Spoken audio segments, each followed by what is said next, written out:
Բարև ձեզ բարեկամներ, Փակ-TV-ն նորից եթերում է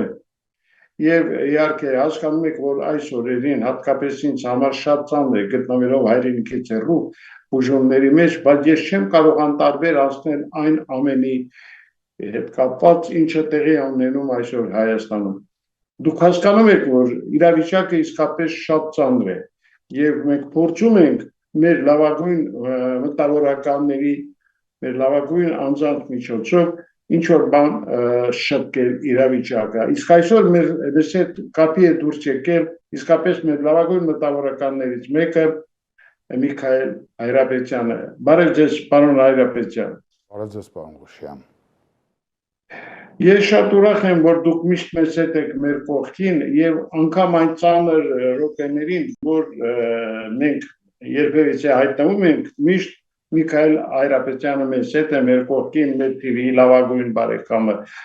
Պարոն Հայրապետյան, այն իրավիճակը, որ այսօր ստեղծվել է Հայաստանում, շատերիս է մտահոգում։ Ես չգիտեմ դուք ինչպես կբացատրեք իշխանությունների եւ մեր հոգեվոր դասի վերնախավի միջև սկսված այս պատերազմի մասին ինչ կարող եք ասել։ Պատկերացնում եք երկրի վարչապետը կոչ է անում ժողովրդին գահանքեց անել ամենայն հայոց վեհապարին։ Դե սա իհարկե արդեն անսպասելի է, ոչ մեկ անգամ, ինչպես ասում են, ամենասոսկալի, ամենադաժան երազում չէր կարող նման բան տեսնել։ Խնդրեմ ձեր կարծիք այս ստեղծված իրավիճակի մասին։ Մենք էլի այդպիսի իրավիճակներ ունեցել ենք, ընդամենը 100 տարի առաջ էր, մի քիչ ավելին, երբ որ Պոլսում դարձյալ դաշնակցականներ, հնչակյաններ, հեղափոխականները մի խոսքով փորձում են այնտեղ պատրիարքին գահանքեց անել եւ ինչ որ չափով հասան իրենց նպատակին։ Միջնադարում մենք այդպիսի իրադարձություններ ունեցել ենք։ Ցավալին այստեղ այն է, որ մենք տեղափոխվում ենք 21-րդ դարից միջնադարի մտածողության մեջ, աշխարհ ընկալման մեջ։ Եվ այստեղ անշուշտ չի կարելի նման բան անել, վարչապետը շատ վատ բան է անում, ես նրան խնդրում եմ, որ չանի, մանավանդ, որ մեր տարածաշրջանը հենց հիմա վառվող, գրեթե մի հատ կայծ է պետք, որպեսի պայթի այդ տակառը, մենք վառոդով լի տակառի վրա ենք նստած, գուցե օրերի հարց է Իրանի հետ բախումը, Իսրայելի և ամերիկյան շատ ավելի մեծ բախումը, հանկարծ այդ պահին մենք այստեղ խառնաշփոթ կոտորակված վիճակ ունենանք, շատ վատ կլինի։ Մյուս կողմից էլ բնականաբար հասկանում եմ, որովհետև ցավոք մեր եկեղեցին իր հոգևոր պարտականությունների, եկեղեցին չէ, հոգևոր վերնախավը, հա, հոգևորականների վերնախավը, իր բարձրության վրա չէ եւ իր կոչման մեջ չէ, այլ դարձել է սովորական քաղաքական կուսակցություն եւ քաղաքականության մեջ ոչ թե հայրական խոսք է ասում, տեսեք, կաթողիկոսին հայրապետ են ասում, հա, ոչ թե հայրական խոսք է ասում, այլ դարձել է սովորական մի կուսակցություն, այն էլ խրամատավորված եւ մենք գիտենք, թե մեր հոգեվոր դասի վերնախավը, որ գոնե մեծամասնությունը, որը սովետական ժառանգություն է, մենք գիտենք, թե ինչ քուրայի միջով է անցել, ինչ խողովակների միջով է անցել, եւ եթե վարչապետն ինչ որ բան է ուզում ասել, այստեղ է նրա կատարած ամենավատ բանը, որ զավակ ունենալը մեր գիտակցությունների մեջ փորձում է ներարկել, որ վատ բան է, ոչ, շատ լավ բան է, որտեղ ինչքան ուզում են թող զավակ ունենան։ Հարցը դա չէ, դա մեր խնդիրը չէ, սովորական հավատավորներից խնդիրը չէ։ Այ մեր խնդիրն է KGB-ի արխիվների բացումը, թող բացի KGB-ի արխիվները եւ պատճառ բռնի հենց միայն դա, որ այո, մեր հոգեվոր վերնախավը, հոգեվորականների վերնախավը դարձել է Ռուսաստանից ուղղորդվող քաղաքական մի կուսակցություն եւ չի բացառվում, որ իր բազմագլուխ տեխնացուներով հանդես կգա առաջիկայում խորհրդարանական ընտրություններին։ Սա դաստիարակչական ավելի մեծ նշանակություն կունենար, սա մեր ժողովրդի հոգեբանության եւ մտածողության մեջ ավելի առողջարար արդյունքի կբերեր, քան այն, ինչ հիմա արվում է։ Հիմա արվողը մեր իշխանությունների կողմից խայտառակություն է, ուղղակի խայտառակություն։ Ուժեղը պետք է լինի, մանավանդ իշխանությունը, երբ ամեն ինչ իր ձեռքի տակ է, պիտի ավելի զուսպ լինի, ավելի լայնախոհ լինի, ոչ թե այսքան մանրախնդիր եւ բարձրակ շենքերի մուտքերում կռիվանող լաչար կանանիքի նման, այդպես չի կարելի։ Սա ուրիշ տեղ է խփելու եւ վնաս է տալու, բայց որ մենք եկեղեցական վերնախավի փոփոխության խնդիր ունենք, դա վիճարկել հնարավոր չէ։ Մանավանդ որ կրկնեմ, սա քաղաքական խնդիր է, ռուսական հոգևորականների վերնախավ ունենալով այստեղ, տեսեք, մի սլաքով մենք գնալու ենք դեպի Պոլսի պատրիարքության հետ հարաբերությունների ճշգրտում, մյուս սլաքով Երուսաղեմում, որ Հայաստանը ներկայացված է շատ լրջորեն, ոչ պակաս քան հունական եւ լատին եկեղեցիներն են ներկայացված, իսկ ռուսները եւ մյուս եկեղեցիները ոչ, եթե դուք հիշում եք, սրանից մի 20 տարի առաջ էր կամ 15 տարի առաջ էր, դարձյալ նույն խոսակցությունը ծավալվեց, մեզ փորձում էին համոզել, որ մենք օրթոդոքս ուղղության մեջ ենք եւ պետք է գերագահությունը ընդունենք ռուսաց եկեղեցու, բայց դա ուրիշ տեղ տանող կռիվ էր, դարձյալ Երուսաղեմի ժառանգության կռիվներ։ Այնպես որ մենք կարծում եմ, թե ավելի լայնախոհ պիտի լինենք եւ այդ լայնախոհությունը պիտի ակնկալենք ոչ թե առաջին հերթին ժողովրդից, այլ իշխանություններից։ Իշխանությունն է պարտավոր անել։ Եթե իշխանությունը լայնախոհ չէ, բարձր հոգևորական կուսակրոնն էլ կարող է կուսակրոն չլինել։ Մեկը մյուսին արժանի են, դժբախտաբար։ Խեղճ մեր ժողովուրդը, որ ընկել է այս երկու գզվրտոցի մեջտեղը։ Փառք Աստծո, որ 21-րդ դարում մեր ժողովուրդը զուտիսակարգային առումով է անցալում եկեղեցին, ինչպես որ ամբողջ քրիստոնեական աշխարհում է ծնունդ կնունք մեռել, այդպիսի բաներով է անցալում, իսկ մյուսները հոգևորականի կարծեք թե այնքան էլ կարիք չունեն, ինձ նման մարդիկ ասենք, լուր կարող են մտնել իրենց աղոթքն անել, իրենց մոմը վառել եւ դուրս գալ։ Շատ հազվադեպ են մեր ճանապարհները խաչվում եւ հիմա սրանից սարքել մեծ մի բան, այն էլ կամրջի վրա, մազե կամրջի վրայով երբ մենք անցնում ենք, դա այծերի տրջիկ է հիշեցնում եւ սա այո հայրենադավություն է այսօր այսպիսի խոսույթ սկսել է իշխանությունների կողմից հայրենադավությանը հավասար բան է։ Դա կարող էր անել 1 տարի առաջ, 2 տարի առաջ, 5 տարի առաջ, երբ եկավ իշխանության եւ ոչ թե տակից կծոցներով ինչ որ նոր Հայաստան, նոր վարչապետ, հայրապետ այդպիսի լոզունգներով դուրս էին գալիս դեռ 18 թվականին։ Հիմա է պետք չհասկանալու համար թե ովքեր էին դա կազմակերպել։ Երկուսն էլ բոլորս էլ գիտենք, եւ եկեղեցին եւ իշխանությունները ռուսական նույն կաբինետից, նույն եֆրեյտորից հրահանգավորված աշխատում են մի բանի համար, որ Հայաստանում հնարավորինս ատոմիզացնեն վիճակը, որպեսզի երբ որ կրիտիկական պահեր կլինեն, իսկ մենք առաջիկայում դեմարդեմ կանգնելու ենք այդ կրիտիկական վիճակներին, երբ որ կլինեն այդ կրիտիկական պահերը, մենք ուղարկի ուսի տալու պատրաստ չլինենք եւ մեր երկիրը ոտքի տակ գնա, ինչպես որ դա արեցին Արցախում, երբ որ բսկտված էր։ Դեռ հիմա շատ ավելի վատ է, իհարկե, հոգեբանական վիճակը երկրում շատ ավելի վատ է, բարոյական արժեքների իսպառ քայքայում է տեղ ունեցել։ Մինչև էդ էլ կար փտած գոնե մնացած էր, ճահճացած էր, իսկ հիմա ուղղակի գարշահոտում է, շատ վատ է։ Այդ գարշահոտ ճահիճը այդպես չեն մաքրում։ Փակում են, հետո նոր կոյուղիները մաքրում են։ Չի կարելի այդպես։ Դրա համար դուք իմ բերանից կարծեք թե վեհափառ բառը չեք լսի, ինչպես որ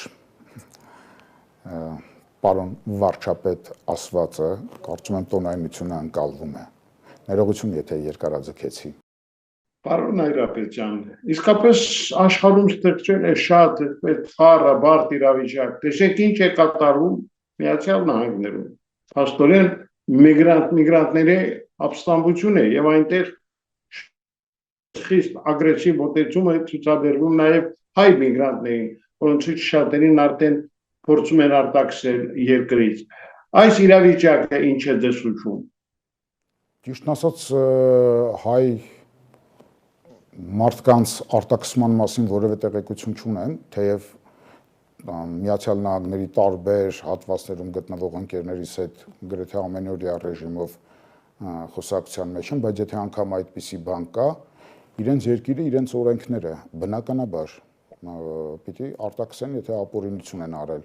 Երկիրը գործում է իր շահերից ելնելով։ Ես ուրախ կլինեի, որ մեր երկիրն էլ իր շահերից ելնելով գործեր եւ տարբերակում չդներ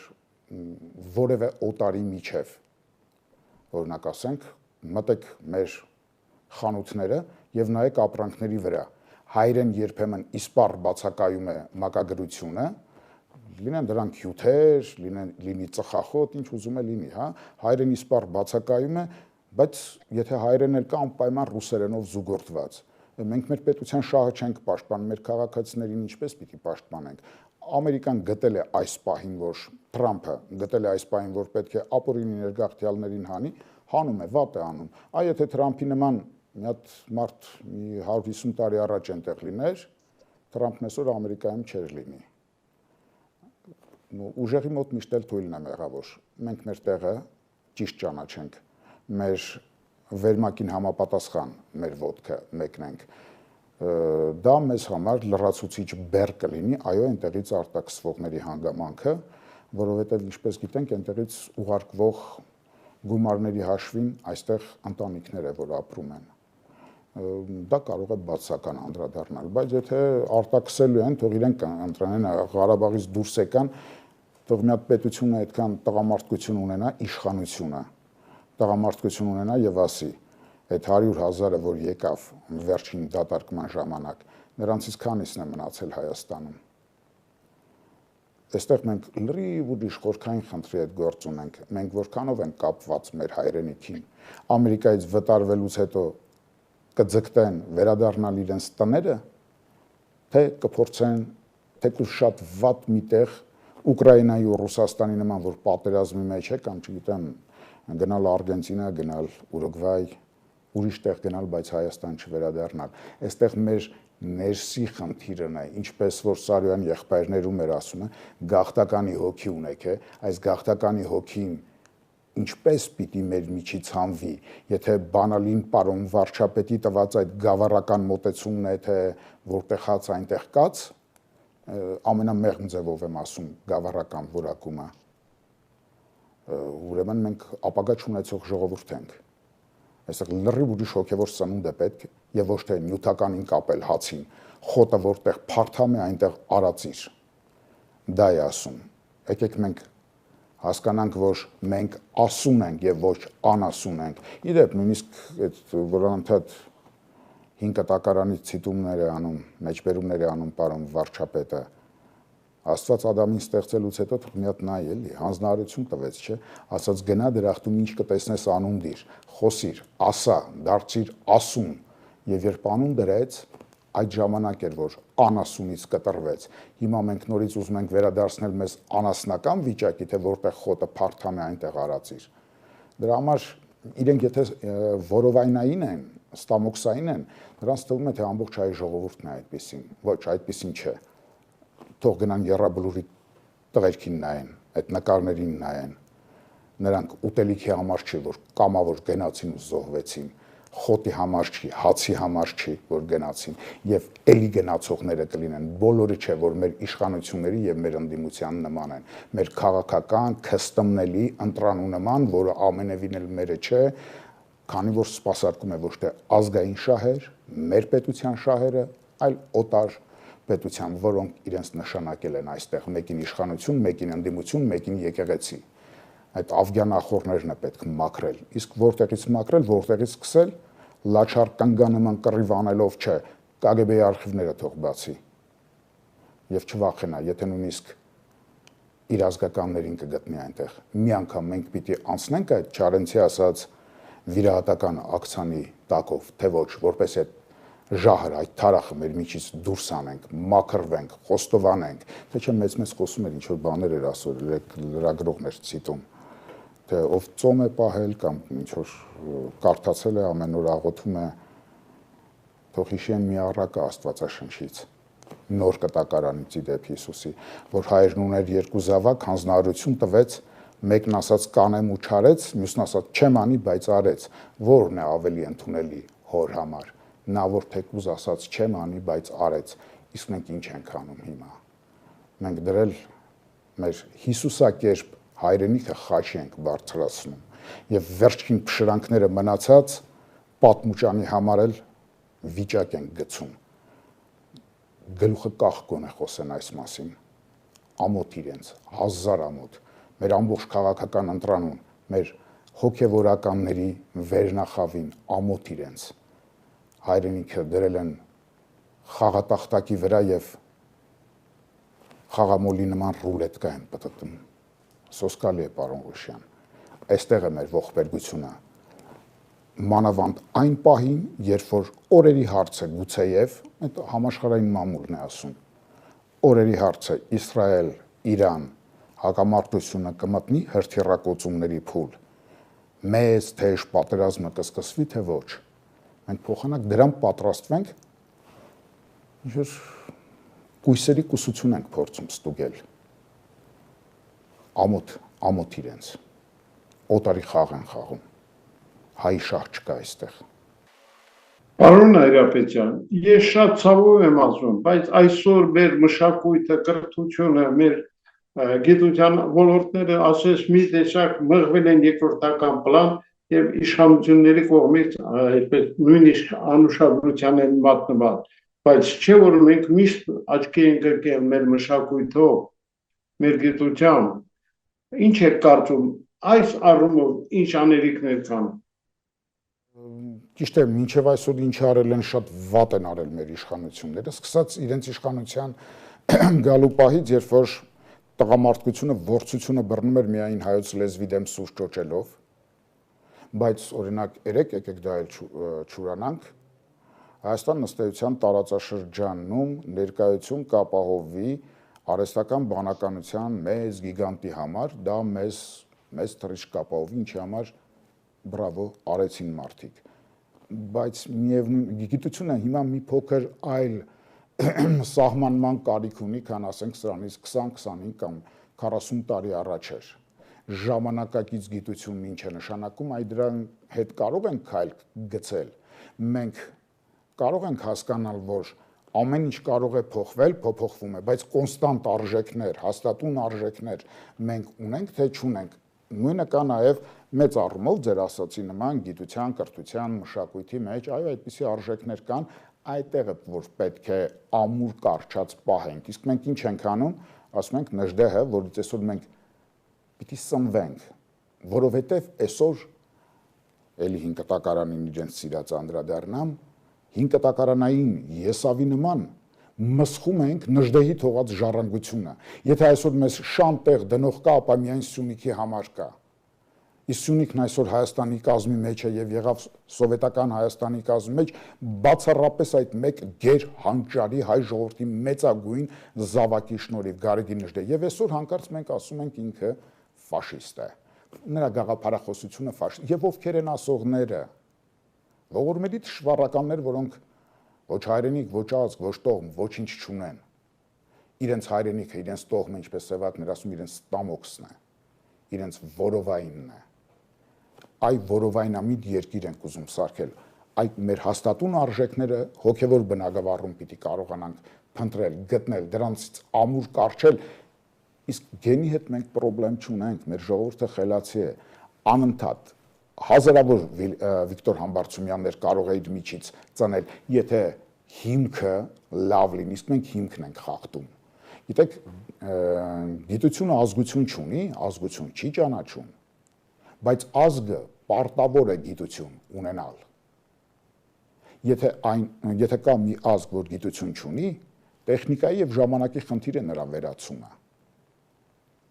Իսկ այսօր մենք ոնց կարող ենք մեր գիտությունը զարգացնել, երբ որ մեր մոտեցումը այսպես ողորմելի ու գավառական է, առանց հոգևոր ակունքի։ Գիտեք, էլի 5 կտակարանից վերեմ, հա։ Օրինակը, այդ դիտմամբ եմ անում, որ այդտեղից եմ վերում օրինակներն ի դեպ։ Ասում եմ, իմաստունների կողմից մերժված քարը դարձավ տաճարի անկյունակարը։ Պահեց գիտելիքը մեծերից եւ մանուկներին տվեց իմաստնությունը։ Հիսուսն ինքն է ասում, թողեք ինձ մոտենան մանուկները, մենք մանկան աչքերով չենք նայում մեր հայրենիքին, այլ որպես արոտավայր, որտեղ հաց այնտեղ կաց։ Հաց միշտ էլ ուրիշ տեղերում կճարվի։ Ես անընդհատ պատտվում եմ դրա շուրջ, որտեղ մեր պատճառներն իհարկե շատ են, բայց հիմնապատճառը գլխավոր, գերագույն պատճառը հոգևոր սնանկությունն է մեր այսօրվա իշխանության եւ ել ավելի մեր այսօրվա ընդդիմության։ Իսկ մեր հոգևորական վերնախավն ընդհանրապես երևի թե հոգևոր արժեքների հետ կապ չունի, նրանք կրոնական իրենց մասով թող զբաղվեն եւ քաղաքականության մեջ քիթը չխոթեն։ Քաղաքականության մասին իրենք կարող են ընդամենը կարծիք ունենալ, ինչպես որ մեր Գևորգ կաթողիկոսը վեր կացավ ասաց Սաղդարապետից առաջ ասաց չեմ գնում Էջմիածնից, թող գան ինձ դիմացը սպանեն եկեղեցու շենքի մոտ։ Այն նրա այդ խոսքերից ազդված Սաղդարապետ եղավ եւ մենք հաղթեցինք։ Կան այսօր այդպես ասող հոգևորականները, կան այսօր այդպես ասող մտավորականները, ոչ, բոլորն աշխատում են բացառապես, ինչպես կրկեսի շնիկները այդ վճարահաբի համար, որ թռնում են օղակի միջից, կրկեսում բերանը հաբը դնում են որպես վարձատրություն, առանց հոնորարի ոչ ոք ոչինչ չի անում, առանց հասկանալու, որ այստեղ չի, որ մեր գանձերը պիտի հավաքենք, այլ այնտեղ, որտեղ ոչ գողեր կլինեն եւ ոչ ցեցը կտանի։ Սրանց առաջ դժողքի դռները կրնկի վրա բացված են,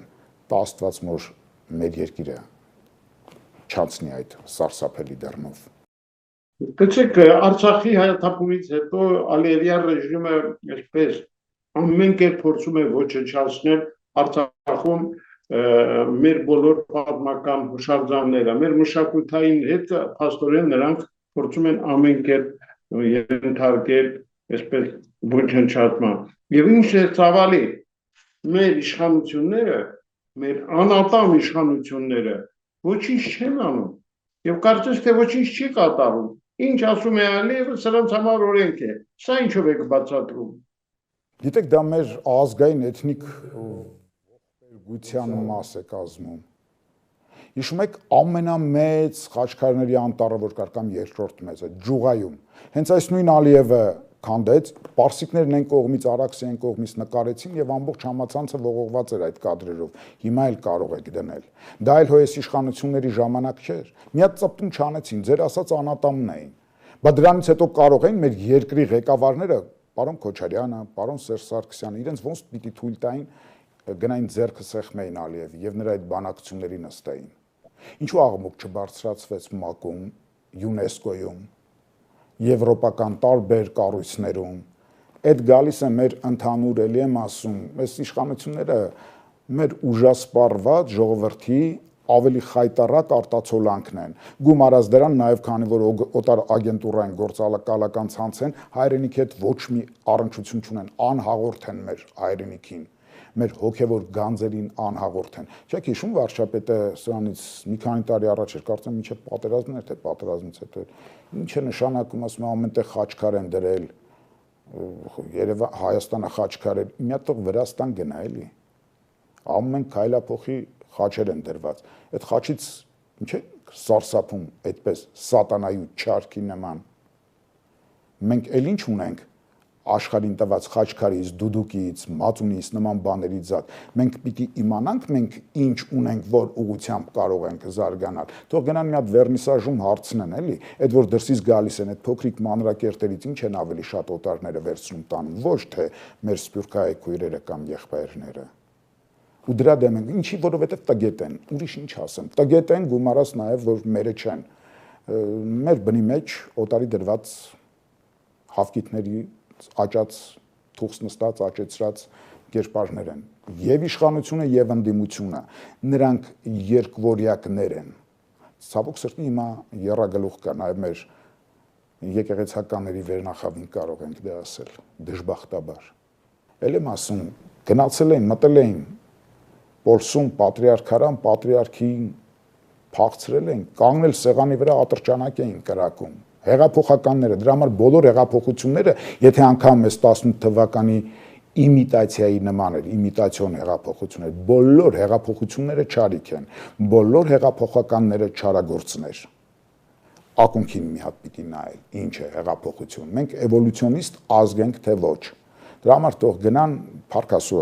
շատ ասելուց հետո մի քանի բան կարդացել են։ Թող մի հատ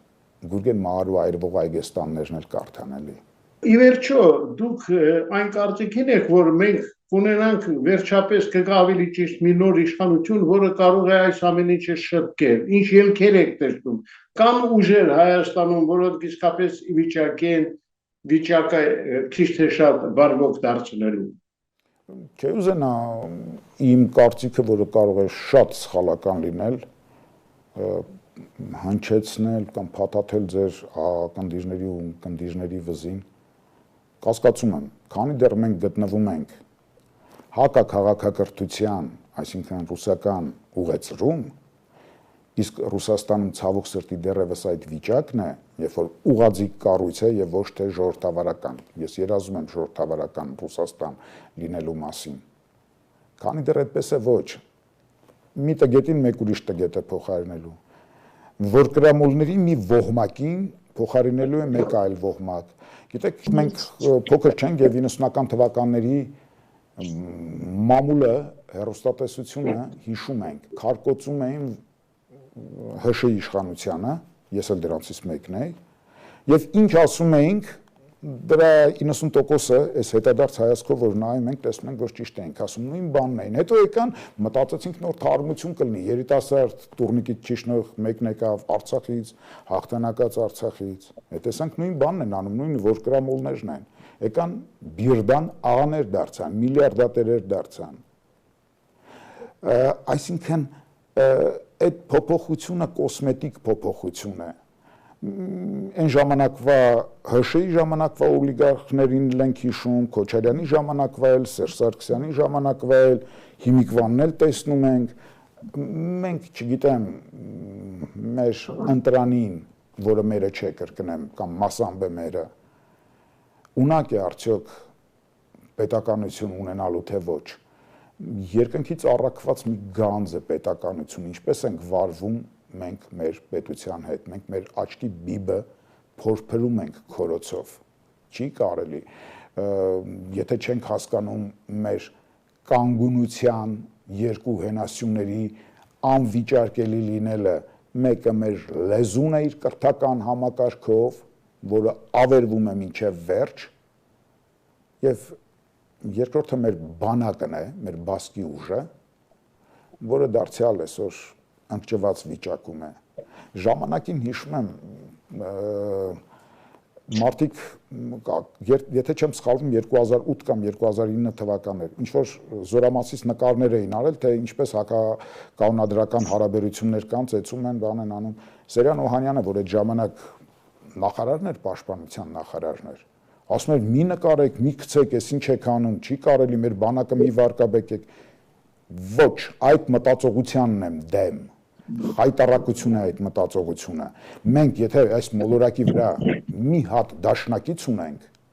դա ժամանակակից տեխնոլոգիաներն են։ Այնքան գցեցին, որ բանակում դա նվազեց։ Հիմա էլ դրա վրա ժամանակակից տեխնոլոգիաների, գիտության նվաճումների վրա կանգնած պիտի փորձենք մեր քայլքը գցել։ Մեր հոգևոր ակունքի վրա մյուս ոտքով կանգնած պիտի քայլքը գցենք, այնպես որ այո մեր դաշնակիցը ժամանակակից տեխնոլոգիաներն են, ովքեր կհասկանան դա եւ կգան իշխանության, օրինակ խելոք տղեր կային, էլի, ափսոս մահացավ Կարեն Վարդանյան, այդպես տղեր կային, որոնք հասկանում են եւ այսօր էլ կան։ Իսկ սրանք դանդաղաշար, ուղղակի կորմը ճուշացնեն դրանց։ Տեսեք, սնունդը չեմ ասում, կորմը ճուշացնեն եւ մսուրքի մեջ գլուխները խոթած չեն ուզում մսուրքից դուրս անել, չեն ուզում տեսնել Երևանը, մայրաքաղաքն ինչ օրի են գցել։ Այս մենակ թափառական բոշան էսպես կվարվեր իր սեփականության հետ, իր հայրենիքի հետ։ Հայրենիքը մենակ մեր տերը չէ, հայրենիքի տերն ենք մենք։ Մենք տիրոջ նման չենք վարվում։ Մենք որպես հարճի ենք վերաբերում հայրենիքին, քամել ինչքան կարող են, խոպան են եկել Հայաստան։ Սրանք անկախ նրանից, որ հայաստանյան ծնունդ են կամ ոչ, դա էական չէ։ Խոպանչու հոգեբանությամբ են վերաբերում հայրենիքին, երբ որ այս հայրենիքի փոքրիկ մի հատված է մնացել մեզ։ Եվ դրա համար էլ ճամարտակություններ կանեն, իրական հայրենիք, պատմական հայրենիք, չմարսված բաների համար, չմարսված բաների մասին, թող չխոսեն։ Կոշկակար, կոշիկից վերև մի դատիր։ Հիմա կոշկակարների իշխանությունը եւ ընդդիմությունը, որոնք խոսում են, չգիտես ինչու ոչ թե կոշկից, այլ կոշկից վերևի մասին։ Դա իրենց ոլորտը չէ։ Թողնեն մեր ժողովուրդը շատ ավելի հանգիստ, առանց իշխանության ավելի լավ կապրի, քան այս իշխանություններով, այս կամ երեկվա իշխանություններով, ինչպես որ տեսնում եք, էլի, եթե լուսավորը չի աշխատում, վարորդներն իրար զիջելով մեր սովորական ժողովուրդը նորմալ կարողանում է առաջ գնալ, բայց հենց մի հատ ոստիկան է հայտնվում, հերն անիծվում է այդտեղ։ Դրա համար թողեք մեր ժողովուրդը, մենք կարգին ժողովուրդ ունենք, կարգին ժողովուրդ, էլ ինչ անի։ Ափի մեջ ծվածեղ արեց տվեց սրանց, բոլորին տվեց, բոլոր ժամանակներին, ասին դուրս արի կանգնի, կռվի մեռի, գնաց կռվավ մեռավ, որ բոմժերը դառնան միլիարդատերեր։ Եվ մտավորականը շպրտվի դուրս, մտքի մարդը, հոգու մարդը դուրս շպրտվի։ Եվ եկեղեցականը դառնա սովորական ցեխավիկ, ընդ որում քրյա ցեխավիկ դառնա։ Բոլորին է վերաբերում, չկարծեք ես մենակ կաթողիկոսն եմ ասում, գնացեք Ռուսաստանի մեր համայնքներում նայեք ինչով են զբաղված, կամ Ամերիկայի մեր համայնքներում նայեք թեմերում ինչով են զբաղված։ Պարոն Հայրապետյան, շնորհակալ եմ այսօրվա բաց ակերձորիցի համար, առաջիկայում իհարկե նույնպես հաճույքով ձեզ կհյուրընկալենք, իսկ սիրելի բարեկամներ, հիշեցնեմ, որ այսօր Թակ TV տաղավարում մենք հյուրընկալել ենք իսկապես մեր լավագույն մտավորականներից մեկին, Միքայել Հայրապետյանին։ Այսօր այսքանը, ցտեսություն։